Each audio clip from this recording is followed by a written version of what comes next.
Right Honorable Priest Kailash. I'm from St. Lucia. I was raised in the countryside. I grew up basically with my grandmother.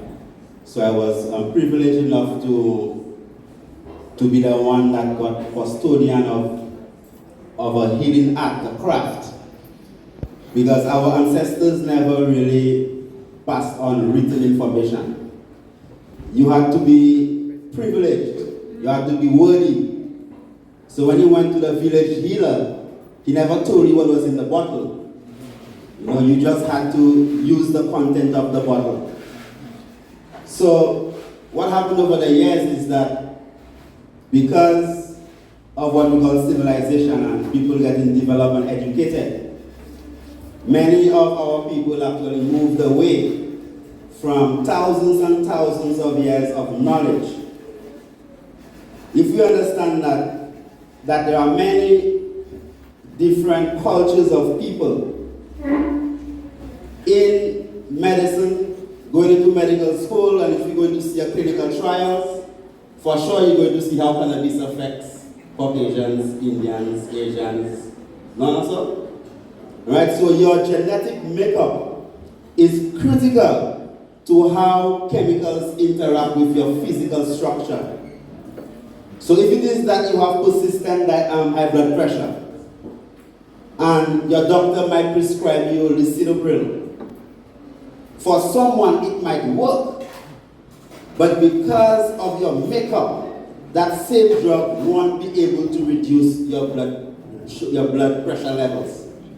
So then it is critical that our scientists, our academics, begin to actually implement a modality of medicine with a high level of efficacy, result-oriented to take care of the problems of our people.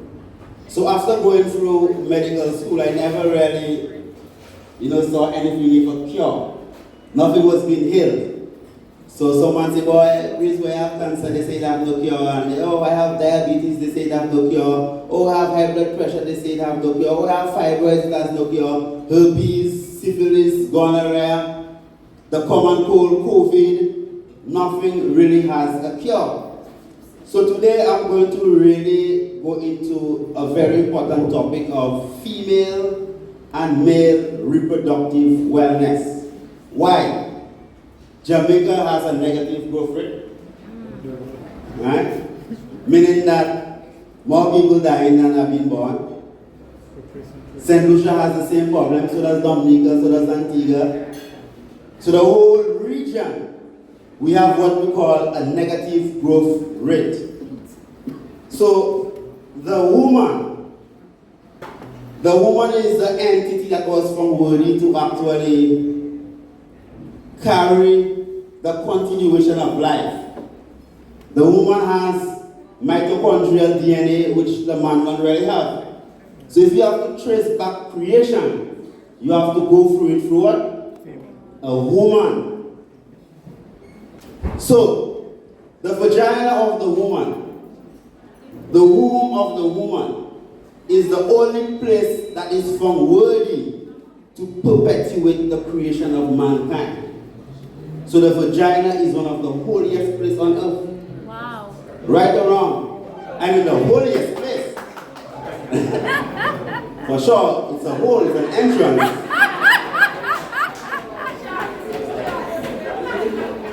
But at the end of the day, it is the holiest place on earth. So then now, as a woman, when you look at yourself in the mirror, right, I want you to have that perception of self. I want you to value yourself in the essence that I, the woman, was found worthy to carry the seed, the 23 chromosomes from the man and the 23 from the woman, bring it together, carry it for over 40 strongs, 9 months, then push it into the world, then allow it to suck on your paps for 6 months, some people 2 years.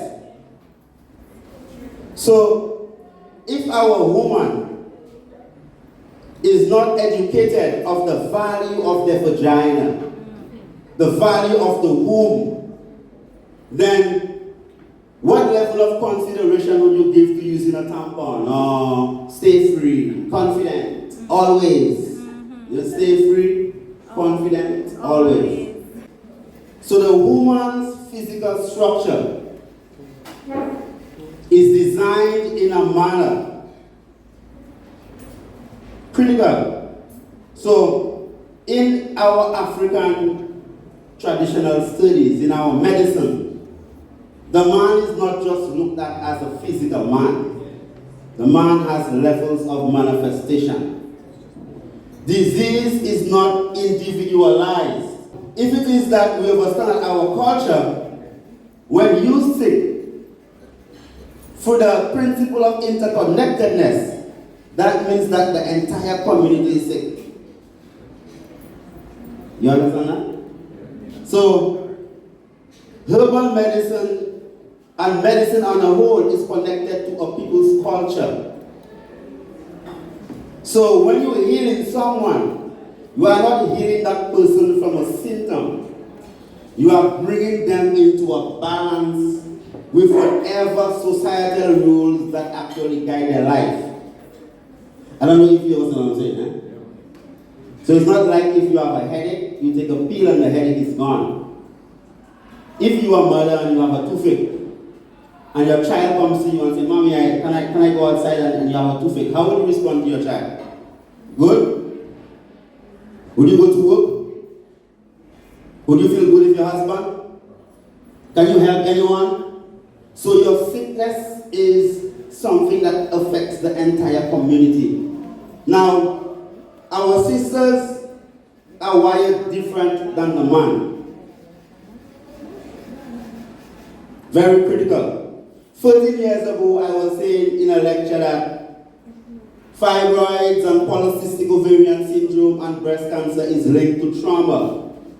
And people will say, oh, but you mad, madness, people call me mad, because I say, well, trauma can give someone breast cancer.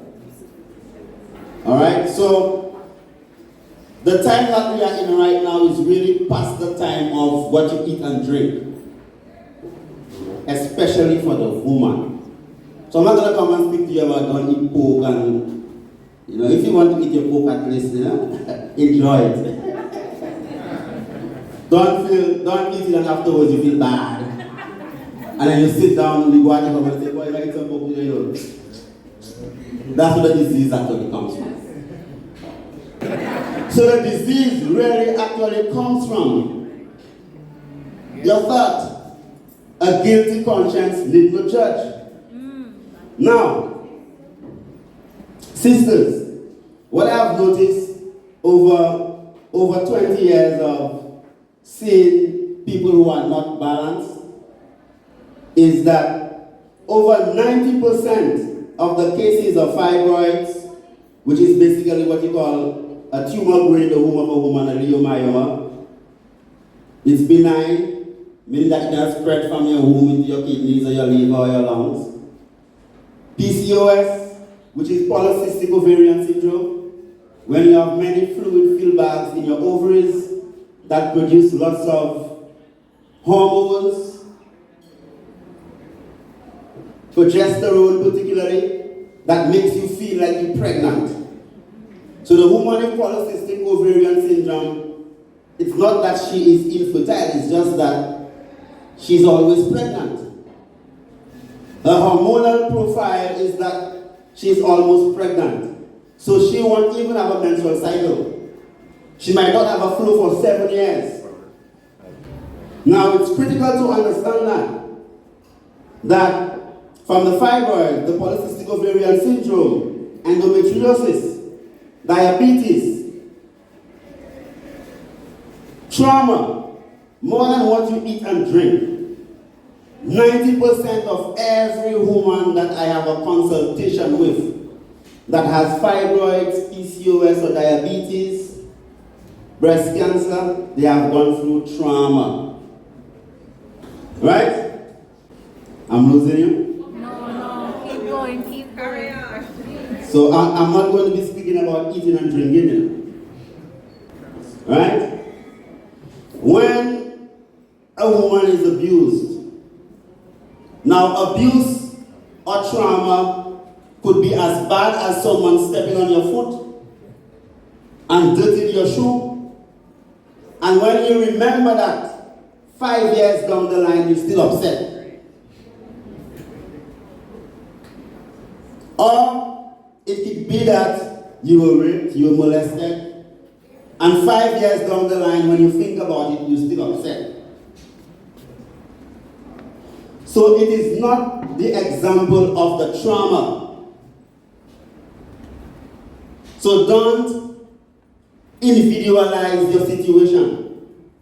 Your personal example is just one example that will bring your hormones to a state of imbalance that can make a tumor grow into your womb, cysts grow into your ovaries, lumps grow into your breasts.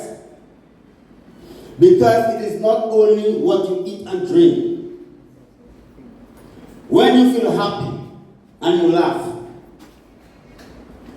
the substances that's in your bloodstream, serotonin, oxytocin, dopamine, these are the feel-good hormones. So when you are genuinely happy, when you are happy, happiness, like genuine happiness, showing gratitude, being thankful, being at peace, showing love, compassion, all these little things that you do, that you think that you are doing for someone, you are actually doing it for yourself. Because your state of being is going to determine the hormones in your bloodstream. So whereby feeling good, feeling happy, joyous, showing gratitude, will put a particular chemical in your body as a woman that will probably destroy cancer cells, shrink fibroids, destroy cysts, remove cervical cancer, just your state of mind. The same way, the polarity is that if you are always not satisfied, you're always upset, you always quarreling, you always have a sad story, you would be continually living in a state of fight or flight. That's a state of danger. So that means that a chemical that you only supposed to be exposed to 2 times a day, right now you're exposed to it 200,000 times a day. So your pancreas that produces insulin now is overworked. It's always producing insulin. Because you are always in that state of danger. Why? Because of your thought pattern. So when as a woman, you have a free time and you go forward into your past, 5, 2, 15, 16, whatever the trauma it is that you might have gone through, you cannot change it. Your options are, when you look upon that trauma, do you show gratitude? Do you show remorse? Do you get angry? Are you thankful that you actually survived that trauma? So when you think about your trauma, no matter what it is, and I know that if we have 9 out of 10 of our sisters that have been traumatized, I'm not asking you, I'm telling you. The woman has taken it hard. I'm telling you. Right? So, the woman mindset, you have to change your mindset. Your perception of life has to change. So if it is that our schools have to be filled with children, the woman has to feel happy in reproducing herself. A woman can become infertile just because of a problem that she has with her father. You don't know that? You don't know a woman who doesn't speak to her father has a high chance of infertility. You don't know that? You don't know that the relationship of a woman with her father affects her fertility? I have consulted several sisters who came to me, and I mean, after you see lots of people, right? Afterwards you get data, right? So at the end of the day, I mean, when the sister say, oh, but Priest, I speak to my father, you know, no matter what your mother or your father do to you, all right? No matter what you do, there is a sense of gratitude that you must show to mommy and daddy that your father and mother represents the physical manifestation of God, right? Your mother and your father, that's the two people who physically, okay, there's an invisible God who's all strong and powerful that created all of us, but our father and our mother physically represents the Creator. So you have to learn to honor your mother and your father for your own benefit. Sometimes I call my father and I tell my father, if my father doesn't remember my birthday, I said, Daddy, you know, give thanks for the sperm, you know. It's as real as that. If all your father had to contribute was a sperm, and you never saw him again, give thanks. That's good enough. If you were created and you were dropped on a step, that's good enough. You have a chance. Somebody will pick you up. When you think of your father and you think angry, then you say, well, boy, I don't want to bring no child into the world and into that world anymore.